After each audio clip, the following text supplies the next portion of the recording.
teman-teman. Kiranya Tuhan Yesus selalu menyertai teman-teman sekalian.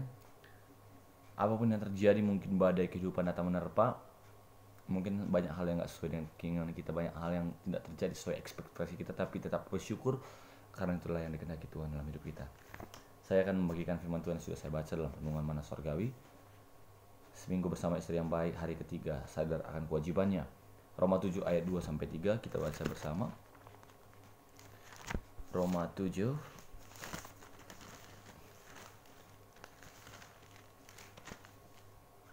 ayat 2-3. Sebab seorang istri terikat oleh hukum kepada suaminya selama suaminya itu hidup. Akan tetapi apabila suaminya itu mati, bebaslah ia dari hukum yang mengikatnya kepada suaminya itu. Jadi selama suaminya itu hidup, dia nggak berzina kalau ia menjadi istri laki-laki lain. Tetapi jika suaminya yang telah mati, ia bebas dari hukum, sehingga ia bukanlah berzina kalau ia menjadi istri laki-laki lain. Efesus 5 ayat 22. Efesus 5 ayat 20. Hai istri, tunduklah kepada suami seperti kepada Tuhan. Dan 33. Bagaimanapun juga bagi kamu masing-masing berlaku, kasihlah istrimu seperti dirimu sendiri, dan istri hendaklah menghormati suaminya. Dan Titus 2 ayat 4. Dan dengan demikian mendidik perempuan muda hidup bijaksana dan suci, rajin mengatur rumah tangganya baik hati dan taat kepada suaminya, agar firman Allah jangan dihujat orang. Setiap orang mempunyai kewajiban. Demikian juga dengan seorang istri terhadap suaminya. Salah satu kewajiban istri sudah disebutkan terdahulu dalam kaitannya dengan hierarki kepemimpinan, yaitu tunduk kepada suami, Kata tunduk dalam bahasa Yunani yaitu hupotasso. Dalam Greek English Lexicon of the New Testament based on semantic domains diartikan to bring something under the firm control of someone. Artinya membawa sesuatu di bawah pengawasan ketat seseorang.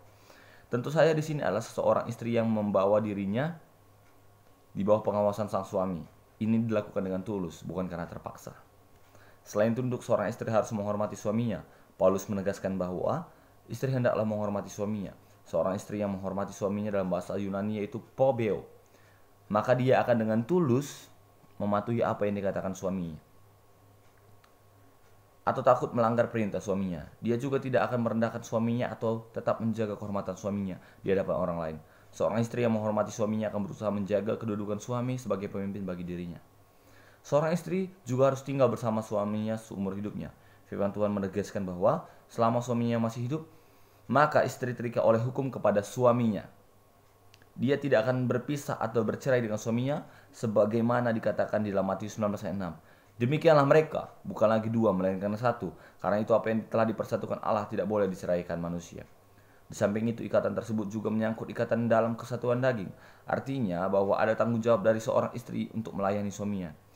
Sekalipun di sisi lain tanggung jawab itu juga dibebankan kepada seorang suami, kecuali ada persetujuan bersama untuk sementara waktu berjarak dalam hubungan suami istri. 1 Korintus 7 ayat 5. Selanjutnya, hal lain yang menjadi kewajiban istri yang sudah sangat umum tetapi sangat mendasar adalah mengasihi suaminya. Dalam surat Efesus, Paulus menegaskan supaya suami mengasihi istrinya. Tetapi di sini dia menegaskan supaya istri mengasihi suaminya. Mengapa? Karena kebahagiaan dalam hubungan pernikahan didasarkan pada kasih yang timbal balik. Ketika kasih timbal balik itu pergi, maka pergi juga kebahagiaan itu. Oleh sebab itu, seorang istri pun juga diwajibkan untuk mengasihi suaminya. Tentu sebagai istri rindu merasakan kebahagiaan dalam hidup dengan suami dan menjadi pasangan teladan bagi pasangan lain. Itulah sebabnya sebagai seorang istri janganlah melalaikan kewajiban kepada suami. Ketika melalaikan kewajiban maka semua menjadi berantakan.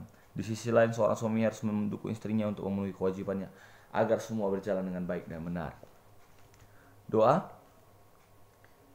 Bapa, mampukan kami mengerti firman-Mu Tuhan, agar kiranya setiap istri-istri, baik setiap suami, begitu juga kami sebagai anak Tuhan, bisa mengerti firman-Mu. Kami ambil poinnya Tuhan, yaitu kami bisa taat, tunduk kepada otoritas Tuhan, otoritas tertinggi yang ada di dunia ini Tuhan. Orang tua kami Tuhan, juga kami mau setia, kami mau tunduk Tuhan. Tuhan, inilah menjadi kerinduan kami Tuhan, berjalan bersama Tuhan kami Tuhan. Haleluya, amin. Kesimpulannya, melakukan kewajiban sebagai seorang istri, seorang anak, seorang suami bukan didasarkan pada keterpaksaan tetapi pada ketulusan hati. Jadi seperti saya katakan, melakukan kewajiban itu bukan karena keterpaksaan teman-teman, tapi karena kita tulus, karena kita tahu melakukannya bukan untuk manusia, kita melakukannya untuk Tuhan gitu. Jangan pernah mengharapkan balasan daripada manusia, karena manusia hanya bisa mengecewakan kita. Sekalipun orang itulah orang yang kita percaya, sekalipun teman-teman, orang yang udah kita yakini betul-betul itu bisa mengecewakan kita gitu. Jadi jangan pernah sandarkan pengharapan kita kepada manusia, tapi sandarkanlah pengharapan kita hanya kepada Tuhan. Karena saat kita mengutamakan Tuhan, menyandarkan pengharapan kita kepada Tuhan, semuanya Tuhan bisa lakukan. Apa yang tidak mungkin bagi manusia mungkin bagi Tuhan. Live a better life, get. Oh yes, satu lagi, aku lupa.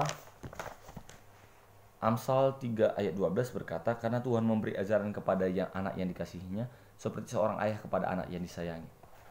Jadi Tuhan itu memberi ajaran seperti seorang bapa kepada anak yang disayangi. Mungkin kita dimarahi ayah kita, mungkin dimarahi ibu kita. Begitu juga Tuhan. Dia bukan marah, tapi dia menegur kita untuk berjalan di jalan. Live a better life, God bless us.